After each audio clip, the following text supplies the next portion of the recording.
Evet arkadaşlar, şimdi şu kaya tuzu şu. Bakın, öksürük için. Kristal kaya tuzu.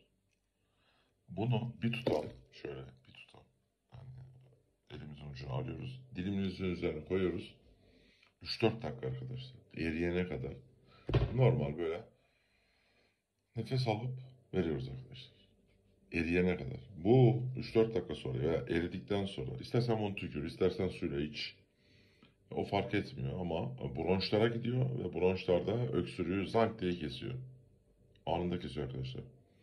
Tabi buna dayanacaksın. Alıştıktan sonra zaten devam eder gider. Ee, Öksürük diyelim 2 saat sonra tekrar başladı. Tekrar. Bitene kadar arkadaşlar. Dediğim gibi bu hafif, yani hafif demeyeyim ama yine orta bile olsa anında bir kere kesiyor arkadaşlar. Anladın mı? Çok çok yüksek öksürük olursa onu atıyorum %60 keser. O ayaklar tavana vurur falan. Ama normal öksürüğü zank diye keser. Dediğim gibi bir müddet sonra tekrar olursa arkadaşlar tekrar yapıyorsunuz. Bunun çözümü bronşlara gidiyor. Bronşları açıyor ve öksürük bitiyor arkadaşlar. Bakın şu şekil. Aldım. Böyle. Böyle hafif hafif.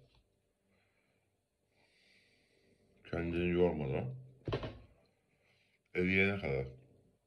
Olay bu.